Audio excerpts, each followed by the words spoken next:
tu penonsement compte trugare davez a gagnon var balibreiz evit ur bourmenadenn neve, penons e troar bet, telo? Var an tu mat Ba ya, var zemlant, ya. Laouen braz on ur kaout ar c'honneur e bro ploermel a krogedevo an abadenn izio e kreiz koad bresilien en dronien em distro. Mais perakta, teus kaset ar c'honom betegamañ. Puron saut gant mojenou a rouerzur a deskouer eo an a zezet var gador marzin. Ah, sais-tu, Ya. mais marteze a war e pedin Tanguy Simon da zon da ad kavout ar c'honon amman gant e garavanen un escape game en eus savet e bar sonjeta. Ur menos a feson. Ya. Mon arin me betek brava kastel breselien ini tresaozon eno e c'had kavin ar c'honer briek gervelo. A bremañ emañ novon da ad kavout Julia Fraboulet e Mauron sexolo gourez e oui, diomp da assemblez da bourmen var balibreiz.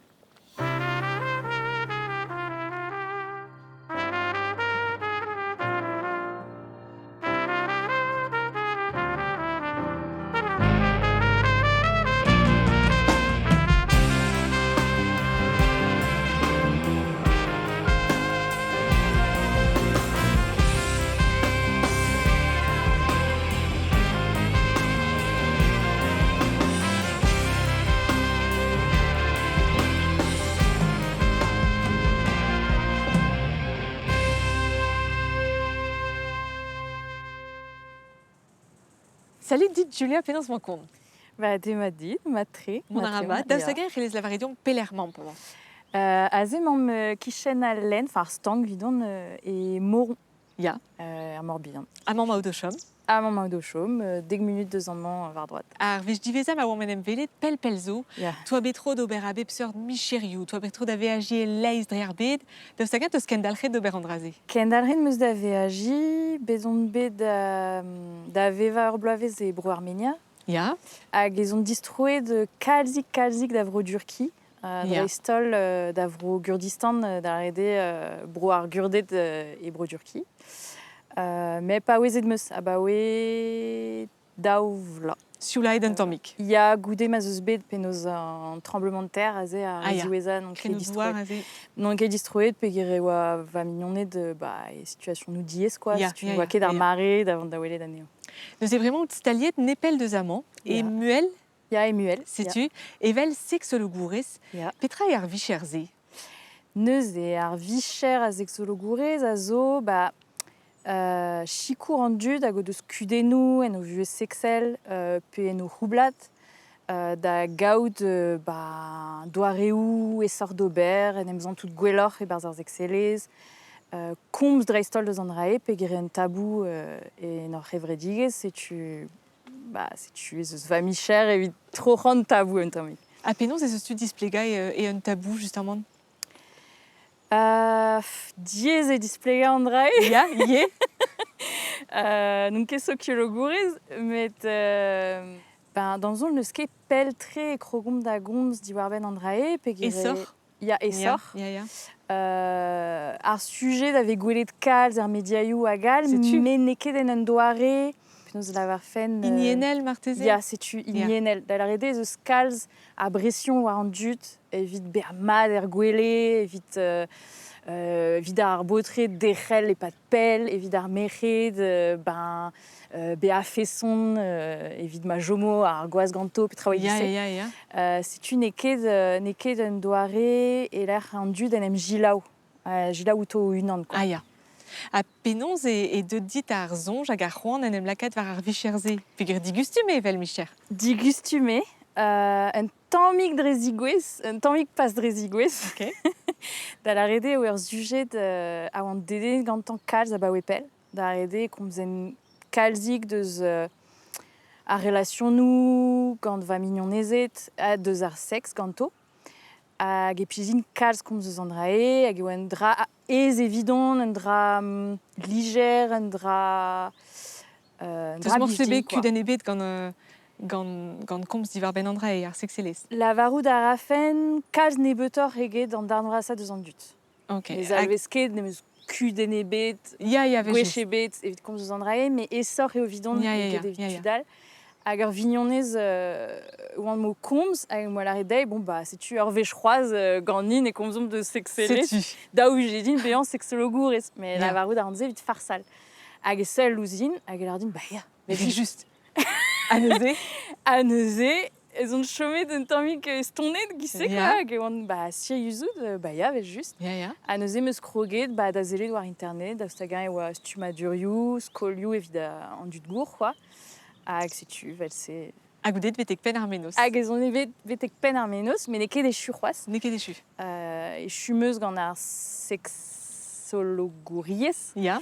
mais ne meus ket echu gant ar psychotherapeutiez. Mat. Bal arrede ar vicher mior drevraz. Ja. Sexologourez a zo un dra war minut, quoi, Ja, un ja. dra ispicial. Hag daou edin echuie BA psychothérapeute. Daoustaka et te tud var an oad da vele d'ar c'hanout. Pas roaz, Pas c'hoaz.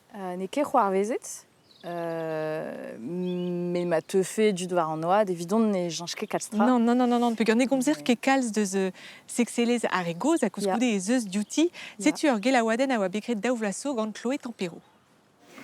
Ne ket bemdez e komzer eus sexelez ar egoz, a koulskoude, an dramañ a zel pe a zello ouz pepini a c'hannom.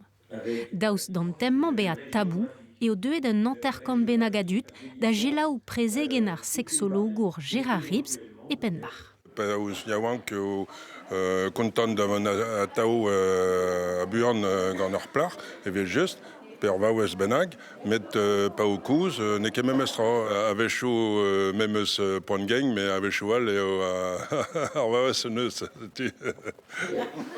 Poen bennak e c'hell ar c'horf ober poan, a c'hoant pellad, men ne ket abalamour da ze e ranker chom zant pe zantez. Ar pas kenta ove a aotre a pepini da lakad ar goz var e sexelez. Martial Ménard neus skrivenna matre gant ur gariadur ba oer un anoioù ar sex, setu obe gret ba polzo, met de brezhoneg nevez ket preget ur bern deus an draze, setu. Chanchara sexelez ar egoz. Neo morsebe ken braz an niver a zizi-mezi goude dekloazatriug en vidi chaud. Dispa reizel mamgouz atakouz zo koumanset. Evel mon eus klevet Julia daoustaka e kavdit e diesor komz deus reiz e brezhonek. Ya, me gaudine diesor, ne gomzant deus reiz biskoaz e brezonek, ar vech kenta edin, a ben fin. Mat. A perak ta. A peguir, n'en avezan ket ar gerioù e brezonek. Ya. Daou e bedin sele d'an tammig ar geriadur ar rokomz ganit. Mat. A gie eo ralaouech e komzant brezonek e barz ma buez pemdez Ja, dime. setu. Stallet var ar mezie, Ya. ne ket ez komz deus reiz var ar mez ken ebet. Ne ket an nat. Ne ket boaz tammebet an dud da gomz eus an drae. Setu. Pa an eve de vid ober farsadennou, vid blagi, traoegise. Ja. Mais endal n'an ne ket ez. Deus e penaos e tu ezabenn da zesachan dut e betek da gabinet. Ba spimeuz e teuio an dud tamm mior mui. Ja. Nebet a dud a zeu dija. Damzonj e zeus nezon a zo aze. Ja. Mior mui. Peger eve klevet komz memeus tra mior mui. Eo daou komunika, eo daou komz eus ar Ja. reiz. Ja. Damzonj, ne ket ar mare fala evit kregi zo keno ar miz. Peogwir daou e lavar da vicher ne ket ober vardro an dar imprejou reizel nemeken. Chila war ez an dut, don a reont da dlask ouspen an draze. Ya, alors an dud a zeu gant ur goulenn a zo resiz a war. Ya. A va labour a zo klask petra a zo adre an drai. Adre ur gudenn sexel ez eus a liez traoù donor. Ja. Da la rede ur vank a vichans, gelet a rabean kudennou e barz roublat. Ja. Gelet a rabean agression nou a zo bet a rog ar vuez. Ya. Gelet a rabea kalz vugaleaj. ar vugaleaj e va just. Daoustaka e teu ar botret hag ar mec'het evit ar memes kudennou. E sexologouriez e teskom ar kudennou en doare disinvel evit ar botret hag ar mec'het. Ya. Peg eus traoù en doare fizikel a zo disinvel. War l'er evit ar pez a zo deus penaos an ezon da virgilaouet, an ezon da non pas be an barnet, an draze zo invel, evident daou. Ah ya. Hag ar pez a vo disinvel damzonj eo ar meret a zeuio Peger eus ur guden houblat. Ja. Peger da skouer no deus ket c'hoant ken. Ja. Deus relations sexuelles gant ar gwas. Ja. A neus ur guden, Ja, e-barzh ja, ar ja, ja. houblat. Ja, ja. Ar pezh zo c'hoar vezit gant in, evit poen. Eo mechet ne ket mechet nemeken, met tud a zo bet galvet mechet pa oan beganet. Peger Ja. neus tud a zo non-binaire, tud a zo trans, agal. Ja. Neuze an dudse a ze pegur o deus bevet drevraz agression nou. Ze zo aliestre. Ja. A petra c'hell ez ober. Ar pez ar c'hell an ober me eo chilaou, dija. Dre zo a bouez. Non pas ober goulenou resis, ou ar pez a zo c'hoar vezet, pe Ja. gant drae ave gret drevraz an ar justice, ave gret Ja. gant an dud tro-dro hag e c'hell un traumatisadur en dro, mais Ja. ne ran ket an drae. Ar pez a ran eo chikour an den da gompren ar pez a zo c'hoar vezet, Ja. a da gompren penoz e c'hell kenerc'hel da veva, a da gaout ur sexelez meo ar c'hoant, en dro. Gant an draze, gant ar pez a zo c'hoar vezet. Matre, nous ez ur c'hoste féministe ive barz da labour.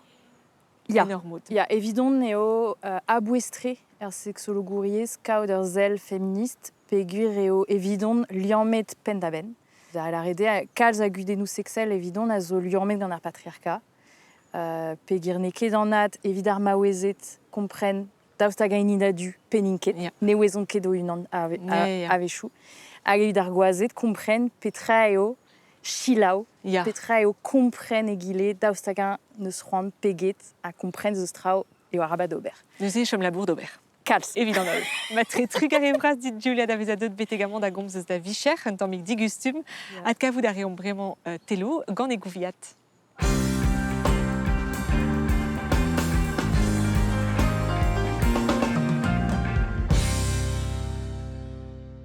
Acetume kempeniek e kreiz quat brésilien en l'er banmus a kevrinus kastel tresaozon ur c'hastel deus ar bemzek vet kant hag kevet emeus ar c'haner brieg gerveno penaos man kont brieg. Ma très granit. Maia, mo ar chansoneus bez ar bar ar c'hastel ze, hein.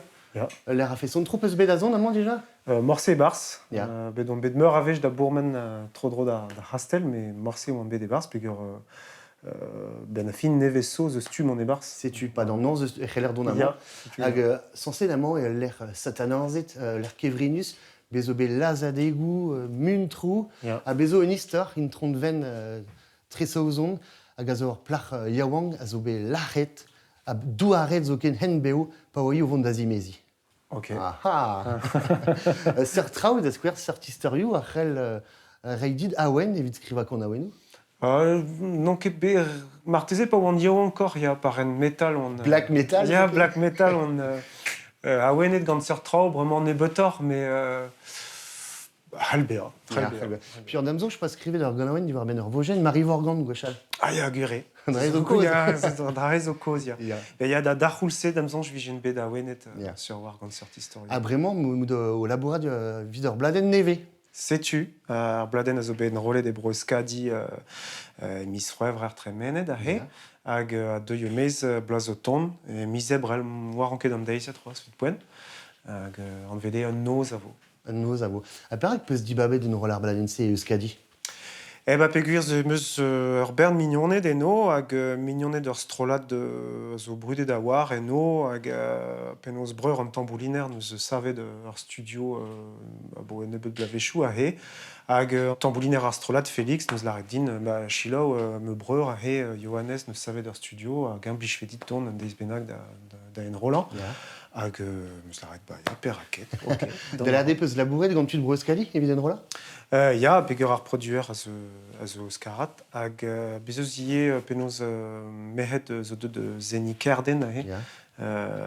pider flar a he zo de gempen tamm diou gant aouen zo war ar bladen, hag e oa mehet deus broskadi ie. Hag labouret meus ie gant Guillaume Fauveau hag zo a lurskedener brudet a war eno, hag bon deudin da ve ar stropat mignon e Ya. din. A petra ve kavet war ar bladen se tonioù melkonus, sioul. A bep seurt, ben ar fin, bezeus memeus bet c'hoant klask traudi savel ar vechement gure vel ma vin a oa deus ar pen diben e oa un tamm me eus doa rezonerez e oa henchous clair hag a hep am eus kroget a gompozi un noz a vo oa ket ken skler an trao viton hag em eus kompozet dreistol gant ar piano pe gant ar gitar a goude mem labouret kalzik gant ar strolat evit klas Kempen en meus trao yeme ma hun a goude on er studio e gise gant ar bern demoioù quoi hag a ben a fin ar bladen a zo liez cert quoi bezeus trao pop bezeus trao elektro bezeus trao synthwave doare bloavechou pevarugen gant ur ganaouen mem at kemeret a zo anvet pel var an en ur ganaouen deus mona jaouen Ah, bravo. bet at kempenet Da la rede ur zon neve vidout neuze. ya ur zon neve hag damzanj ar fet labourat gant ur produer hag ar vechkentan da vat labourat gant unan benag a oa an aï a enrole hag an aï a broduer an aï a roe ur zel ie hag da la rede ar vechkentan din rei al c'hwechou an tid ean quoi lardern bon ba fichans meus enout hag mod o vont setu kaset neus ar anon o ar renchou disañvel hag an darzen eus grevat din just a war Ba mon vont da gila ur ganaouen deus ar bladen nevese, gant nit brieg hag a zo anvet piovin.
Gouremenu briek de debrao ganit petra e ar ganawense piuvin.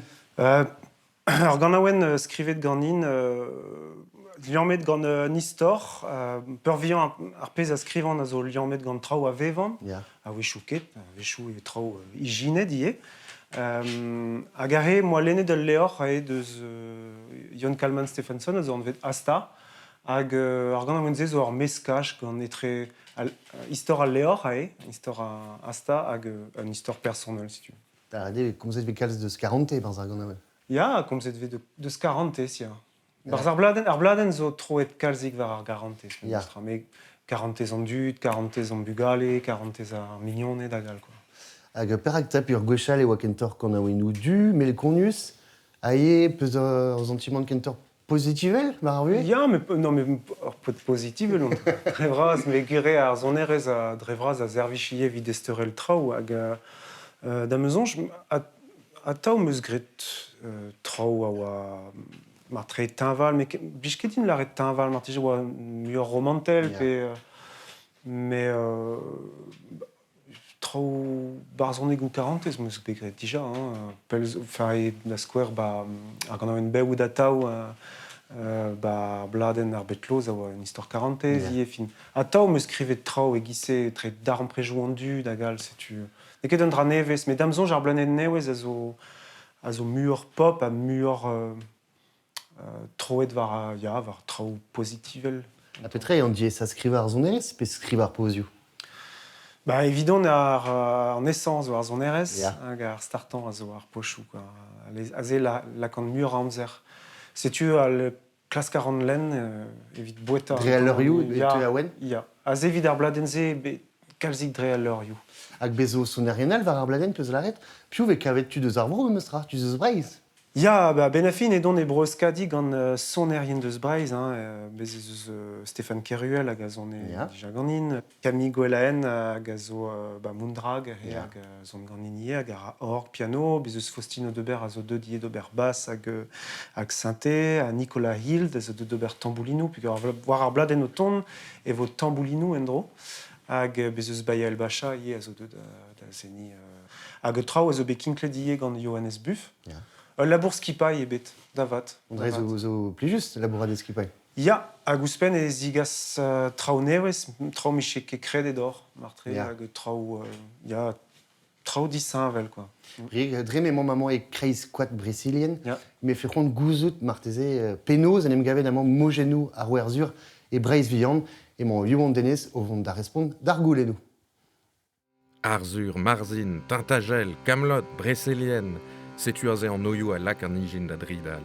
Dioustu et tispak er speret skedennou Marzus, Macheien o stourm a en eber oantet spontus, perroaz trobinellet on em dreus fermi o vont eus den da labous. Sedaz et danve mogenou Arzur. Historiou avec kontet a boe kantaj ou a vlavechou, hag a gendal c'hizouan de c'hoaz da vrouda awen an dud. Me pegoulz eo kroget an entan peurbadusse, a penos displega eve fe ato ken beou izouan de. Drevraz e krogan trao gant ar geltet koz hag ar mojennou a vije kontet ganto. An historiouse o deus treuzet ar c'hanvejou betek bez a skrivet war baper gant kembreiz. Tud evel an eskop jafrez meno e da skouer. Ennes a skriv 3 leur e kreiz an daouzek vet kanvet. Un an ezo, istorou et breiz a zo ur gwir bestseller. Men ket de leur istorel. Di a zezet e bet divar mojennou ur zevenadur, a oa bew a boe pel a beptud eus mor breiz. Kemense a zo be studiet a diskouezet gant tud evel Léon Fleurio. Marzin a oa anno merven e kembre, a boe barzonegou taliesin e c'hwervet kanvet. Koz a oa eus un duden a denne outan e barz mojennou al e niverzon hag eskos. Da eul e obe da zased an historiouse e meur a lec'h en Europa. Amant e France e begret gant Chrétien de Troyes. Gantan e be lec'hiet an trao e breiz pe armorica d'ar poanse. Marteze pugur e oa un danve brezel da zon etre a c'halawet hag ar zozon? Piou war.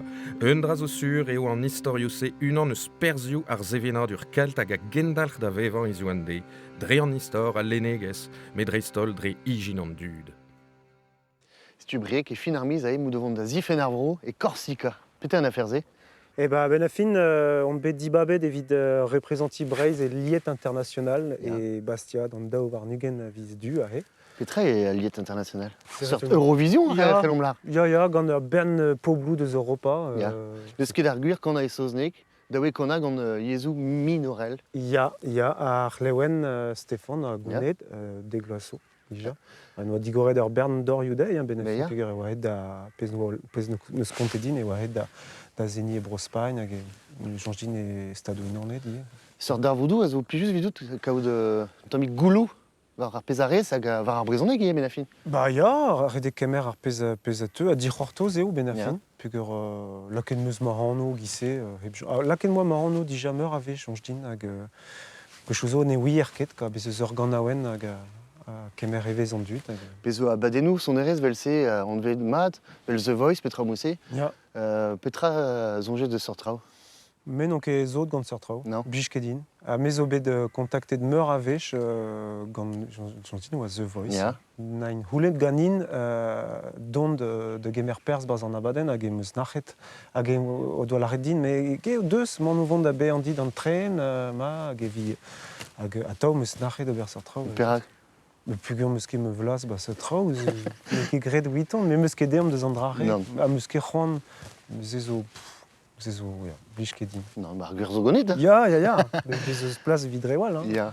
Bremeg on eus klevet ar c'handoù do kona da unan, hag Ya. pa d'an an peus gret un droiat on devez ma unan. Ya, Peta e penaos e santez an trao pe mou da unan chanchara, puis sensément peus ur strolat braz a war. ya gure, alors bezem moi troet dija me ma hun, mais pelzo dija, pen kenta tout pa oan kroget da zeni dan orno, ma gret abaden ou ma hun, gise, hag pelzo moi ke gret, gure, pegur a wech di oan, moi gret un abaden, jonge din e daouvil pemzek, pe daouvil c'hwezek e gise, e moi zonet gant ar strolat klon, Ya. moi gret un abaden ganto ma hun, hag ben a fin, moi ke bet tro d'ober a ba wepel, hag meus bec'hoan, ober pem pe c'hwer abaden e gise ma unan, hag ure, jinch, hag digas a randra ben hag mur intimist, Ya. notre, hag blij din ie, hag gochouzo e mad ie vid lakad a dreit on iounevez, hag an dar amprejou gant an dul nin ket mem eus mot, hag mur a frankiz zo kaver an interpretation ie, hag an drazia blij din a war, ya. Setu mou vont da emban ur bladen neve e daouvil pem var nugen. Ya. Pegoul se youmez neuze. Don a reo mez ar bladen e miz ebral hag evo nebeud son adegou ie gant a deio hag bez evo gant eom ie nebeud rezidansou hag sur war erin ie abadenou ma hun. Da unan ie. Ya, Setu ur bladen a zo an vet. an noz a vo. Ba mal zo var non tche la oan afer ze. Treger ebral. Briek, merci dit, ad kavet evi fin an abaden, evit ur gant awenal, bez savet ganit, an vet ar bara avel. Setu. Merci Brasier, evit an degemer amant e kastel tresozon d'ar bec'henez, a bremañ voet kavet goulvena e draognien eb distro.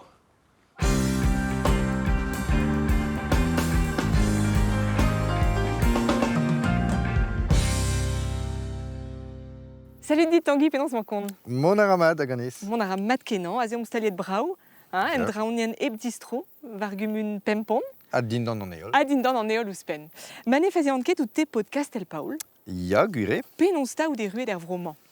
An an ket de rue de dreister vroman pegur an koste gomene, Un tammik pelor, setu, ya. met ar garante.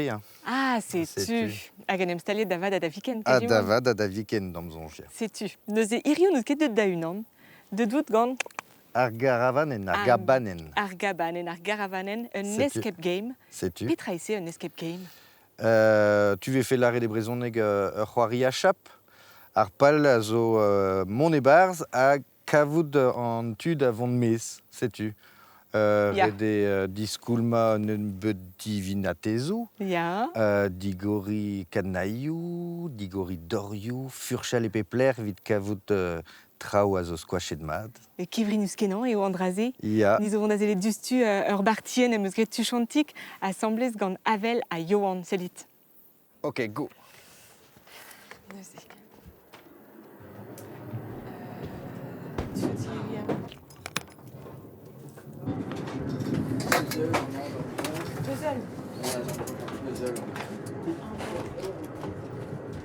Ah, bleu, oui, oui, bleu.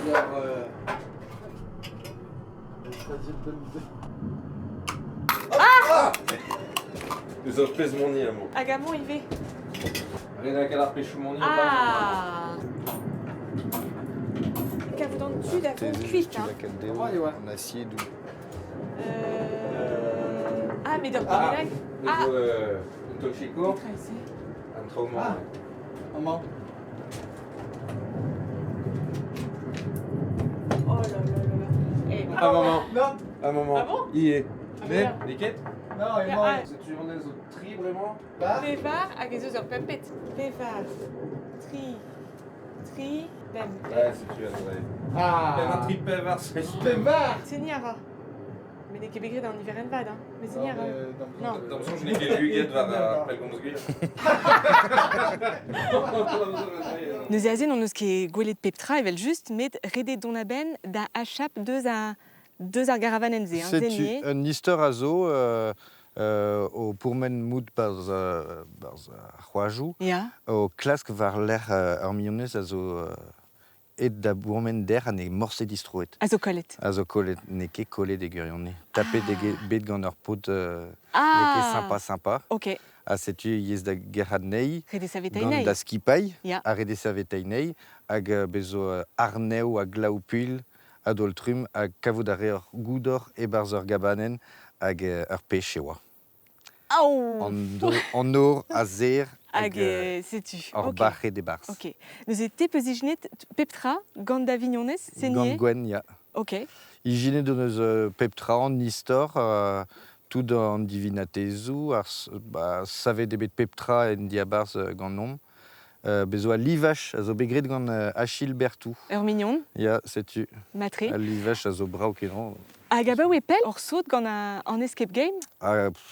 Gredon eus an escape game kenta giz c'hoarier, Ya.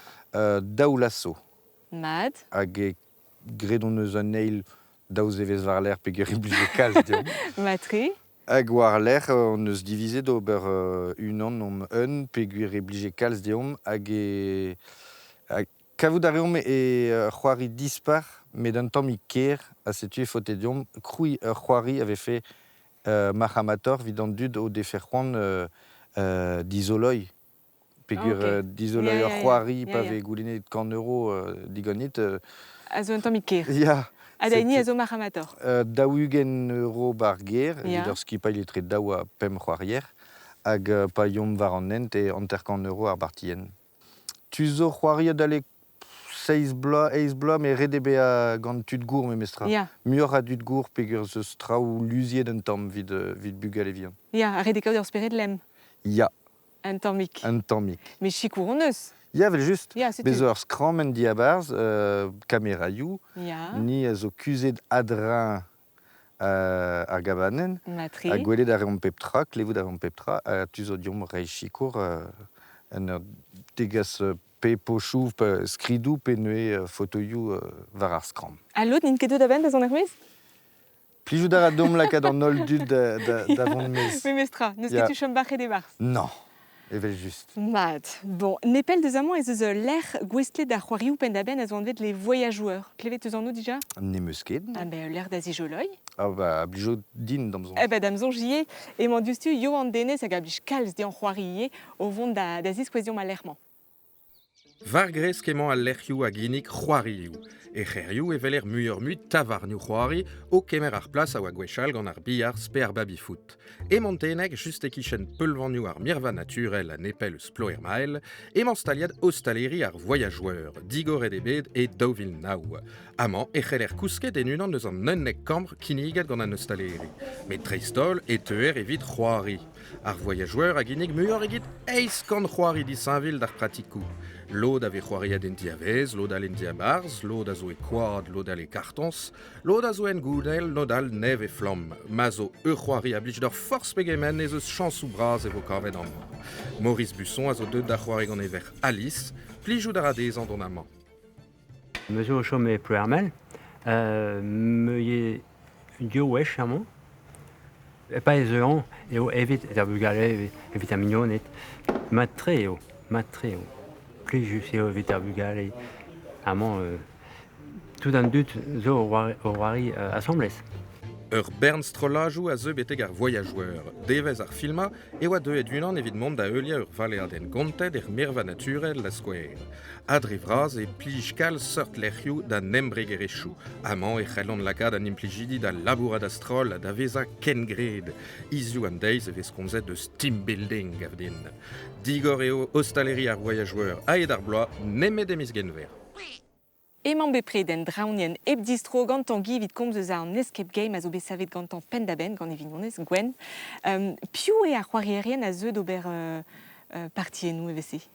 Dre vraz e tud hag a blij deo an escape game. Ya. A modal, familiou, ar fe de vefe Mahamad e damzon ez eus kalzig a familiou a glask vid ar vechkenta ober an escape game gant niom, Mat? peguer e Mahamad. Ah ya. Ya. Setu la kom ur bern tud da c'hoari, tud o deus gret kant pe daoc'han escape game, pe neue vid ar vechkenta. Non eus ket komzet kalz eus an draze, met ar garavanen se ave kaset adlai hag azioù gant ur? Ya. Betek pelec'h hor bet? Betek partenek kichen Poitiers, en Normand da skouer on met kichen Poitiers hag ie e laun plage a zo kichen Dunkerque ban Nors, Nors brochal. Treuzet brochal kajement Ya. betek an ors gant ar garavanen. Hag ez a war e Ya. glone. Ya. Sachet ve gant ar c'hamion, quoi. Ya. Ya, setu. Hag evit peseurt darvoudou e oa? Gwelioù i specializet war ar c'hoarioù, dre vraz. Kalz Hag- zo e... Bezo e pepler, ya. Ya. Pont eus klasket gant Gwen eus kepelzo, on eus dizoloet e oa un dek bennak ba breiz. Dek darvoud Ya. gweslet ar c'hoarioù Ya. e breiz. E gwirionez eus muioc'h peogwir ez eus un devez, damzon j'ai miz even pe miz me, un devez gwell broadel ar c'hoarioù. Mad. Hag damzon j'ai tro an un varnugen a viz me, damzonj. Hag ae ez eus gwellioù e leiz e pepler, quoi. Ur gwir machat e gwir. Ya. Ya. Neuze evel just eus un nail raktrez. Ya, ur garavanen neve. Hag a vo ur gabanen ie, barz ar c'hoajoù ie, Ah ya. me barz c'hoajoù an Amazonie. Hag e penkent ar c'hant vet paset. E 1900 E 1900 Ya, a ar peter skipailloù c'hoarez, a yelo da gerc'had ur blanten hag a c'hellos savet e ar ped. Non. Geo. A pegoul se vo kroget gant sevel ar garavanen. Krouet ebet dija un tammig pep tra am fen, Ya. an ur jalennoù vid an elektronik hag an vid an elektronik a zo staliet dija, ar mogerioù a krogomp da kinklad, hag setu a ben nebeut vo gred a livaj gant a chil bertou, adare, hag war l'air vo prest damzonj vi fin ar bloaz. Vit fin ar bloaz. Ya. Hag o dezeret amprouiñ me mestra vit gwelet a gen e yamat peptra. Setu redediom kroui un degad a bartiennoù damzonj, Ya. vid lakad mignonnet da c'hoari, vid Setu. mal ar fendiom pez a ya, pez ne ya ket. Setu, vit ket an distroioù. Setu. Matre, en Amazonie neuze. Ya. Ne ket en Amazonie e kasimac'hant bremañ, met en Australia, bet e oa yo an denez da velet gwell a lurskeudennoù e gasiliek.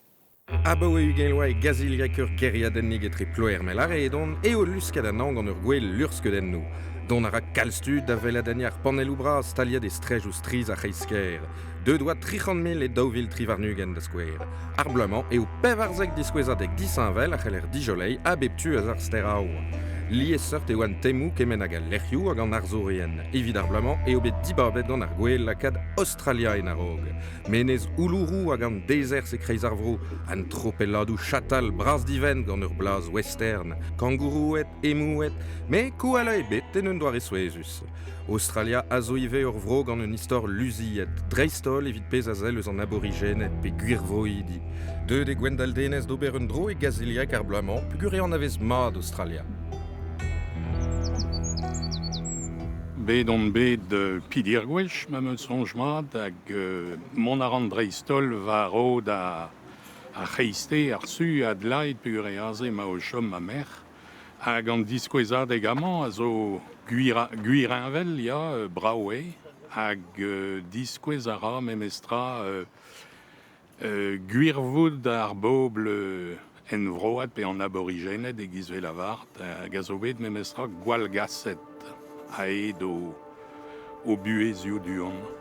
Un diskouezadeg gant lursket en erien eus an AFP a ro mat a gompren pegen kudennek eo an afer. Pop kenta Australia a zo belaket tamm a tamm, koulz da lavar e mez ar gevredigez a boe an trevadenni. Evit de loden vraz an ezo e vevon en dienez. E c'herioù braz ezin aliez mat klaskerien bara. O sevenadur o doare beva a zo bet dismantret. Daoust hag c'hell er neuze lavarout e maino vont da get. O vont da get, ne ket kemense o vont da get, pe o gwir renevezet ve ar yezou. Me meus studiet un tammig ar yez war al piri hag a zo en anternos, hag ar yez kaourna hag a zo e koste Adelaide, hag kelennet ve ar yezou se, hag ar gwarnamant bremañ a ro arc'han evit digori ar skolioù hag al. Sevenadurioù bew en ur bet o chanj, setu pez a zo diskouezet e festival gaziliek, a drugare da zel lursket en erien a zoare, aliez mat genidik eus al lersket en aouet ganto. Ur zel di a barz a zo aliez mat kalze lava rusor eget frazen nouir, hag evel se echel er deski a beaji var ar memeus tro. Bez o peus betek fin an devez evit mont da velet a diskouezadeg a lurskedennoù e gaziliek, pe modal e c'hellit mont betek Brest irio peogwir emañ ar garavanen e Brest. Setu. En escape game e pelec'h e vo staliet? Vid ar gwell deusta e rapusin. Ah, matre. Setu. Bon, e ben moarvat e reio kalz a vers. A ben chance. Tanguin on eus ket laket ar goz war ar fet out komedian nie. Ia. Ah bah oui, pelzo. Ah bah oui, ugen la, mur vid ugen. Oh là là là. Bah ya. Daostakan ez eus traouen ent er maremañ. Bah labourad a ran a bah oui, mur vid ugen la gant dizale, vid an admouecha. Ya. A modal ae ben miz du damzonj e vo gret koumoul niveren dao. Ah, neus e petra e koumoul, lavardin. Ur zerien krouet gant Loïc Le Borgne. Ya. An nikenta oa var ur koumoul. Ur goumoulen. Ur goumoulen. A petra gont? Ur plach a oa zo klask var l'er e mab. Ya. Hag a c'hortoz e teufe da velennei var e goumoulen. Var e goumoulen, matre. Setu. A pez ur pers a zo bet redit ar vechman. Ah bah ar vechman e vin un archer. Un Ya. archer, un androuk. Ya, un archer zo drouk, forsmenoz. Matre, ne vike d'un archer gentil. Non. Mad. Emañ bremañ vont da adkavout a on euliat mu a karet a zo atachef. A Ah, te ya. zo unan eus ar chefet a veo kegina gant Yann Erle. Setu. Penons e oazen em gavet barz an afer ze. Bah Yann Erle zo mignon dime a bo e pelzo hag e Ya. war on gwest ober var dro ar gegin, setu neus Setu. goulennet digonin, peogwir sensement ne oa ma rendero neus ur preti, mais ne oa ket tudean dre ma e tapet gant a labour. Ya, an draze ar c'houlen amzer, sevel Setu. neuliat egise. Setu neus goulennet digonin. Penons e peus dibabet ar ekipeoù d'ober. Me zo kentor pod ar ekipeoù sal. Ya. Gwest on ober un dra memestra sucré de farspitilig mamam goz, setu tout. Ok. Neus eo peus dibabet assemblez petra peta vefe tudi d'ober. Ya kiniget meuzon e beut rekipeoù a pez a blij din ober, Ya. hag modal e bet kiniget din ober traoal ie hag setu. Mais da la rede var ur prantat filma egise, o peus debret kementra o peus fardet. Ya. Plija dur an oa. Ya. Kous karem var al lec'h. Var Ah, al ya. lec'h an trei, setu veze debret deus noz ar pezon oa fardet pad an de. Friko bemde. Oh ya. Neus e daostaga e vo un eil koulzat. Ne gret ket din mar tre vo un, Me mais ya piou a mar war. tre vo gant un benagal ie. Chef edal. Chef edal. Da setu. welet. Ya. Bremañ emañ mo vont da velet rekipe ar ceviche tounru. Mad e an dra her. Ya. Et trug arrivras dit Tanguy da vezadot Ah bah, trug a ret dit. da flapat gagnon mi irio. A diouztu neus e atachef. Ah, ta begoli pousse a begolichus un ausen dibar a meus degaset a dangui rio. Un tampon pas du service lotso, mais ne ket gwir kemen sekin. An toun ruch.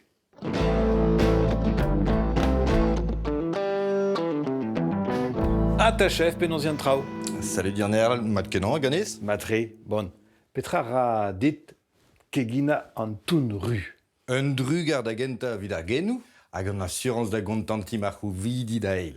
Laket oa bet an ton rud a spesadenn arvar un toulat blavechouzo, bremañ ava de kaver bern var stadio ar vro, a blamour ma hin begwarez et madavar, emmañ da skouer a zo bet linenet amañ e breiz. Eia. Pesad mod e mod o vont da ginig n'an din. Fin a war e kig an ton ru setu ne blij ket kalz dean be a poaz. Pieskri a mon ahe. Kajia. Ae mout vont da veaj i betek bro berou pe kwador. Ur ceviche vo gret ganom.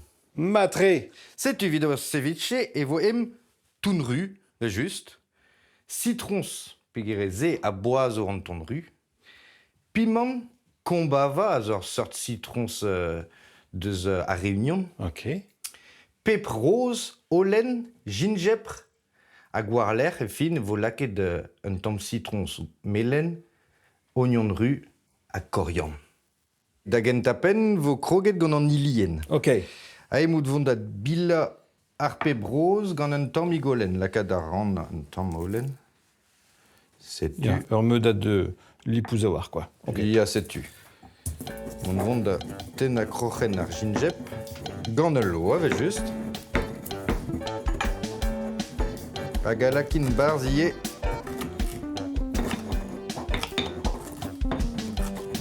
Setu dal. A bremañ mont vont da tapout zest a c'hombava. Un tammig bin pe gire kreñ a war, me mestra. Kreñ a er blaz. Prez vad a zo atav. Ya.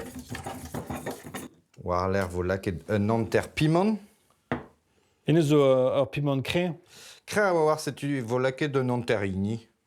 Laket barz. A war l'air vo laket ar citrons glaz. A ze a lako a pesk an ton da boaz un tamm. Ok. Setu. Allez, trei a distrei. Bremañ vo gret war dro an ton. Ok. Da genta ten a c'hoc'hen. Disou bihan ur centimetrat vo gret gato. Tamm bihan mosse. A tu zo dit lakad An ilien. an ilien war c'hore. A meska. A meska. Meska. Ae, jinch-liou, dija, pe gere grog d'ave a poaz gant ar citrons. Damzon jet mad mosse. Tu zo lakad un eurvez yenerez. A pa ve prenet fresk e gwelloc'h lakad un nozvez bar skornerez vid lacha tout da... Tout da bakteriennou a c'hellbe a barz. Ok. Setu. Ma tangi poen e chui ganti. Setu lakad un eus un tamm oignons ru a koriand war c'hore. Bremañ mont vont da ginkla an acier da war l'air o tu dibi. Wow. Un troc'hat citrons d'or brau. A bremañ c'hellez lakad un tamm koriand ma fo dit pe citrons hag e lakin a. Hag eoul olivez da e chui un takennat. Setu. Matre. Allez, daou dei. Prestom da zibine. Prestom da zelibi. Même eus fouchtet. Me ie. Allez, da. Tap. Chach an inim a hel. Wow. O kre a war e. Santet ve mada ar pepre rose. Set a ur VH da vro perou machan ma da war.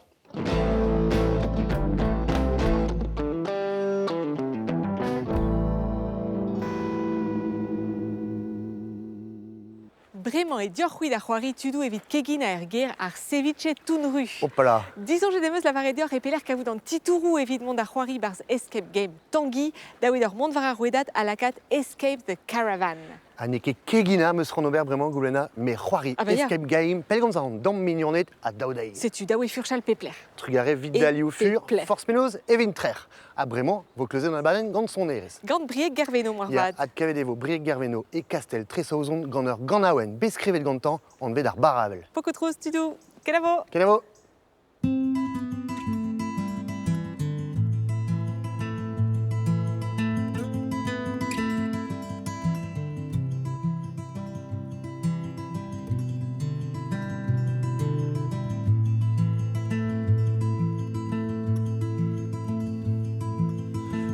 Jean jetin be an divral velalen agus genom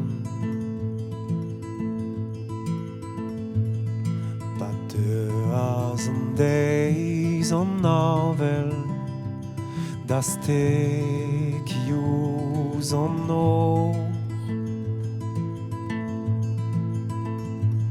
Adon reas barzom ti Og huitela da drøs møven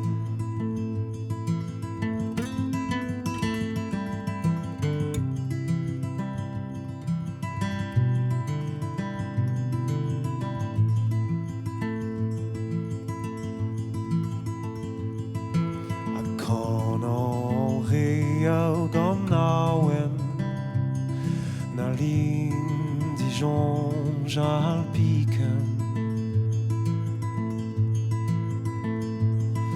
Allare din change tu da ruel Asta domand av varen Pavle om zerfall Vegueller mon abel Padres om monosdal Éclats comme atau André Muel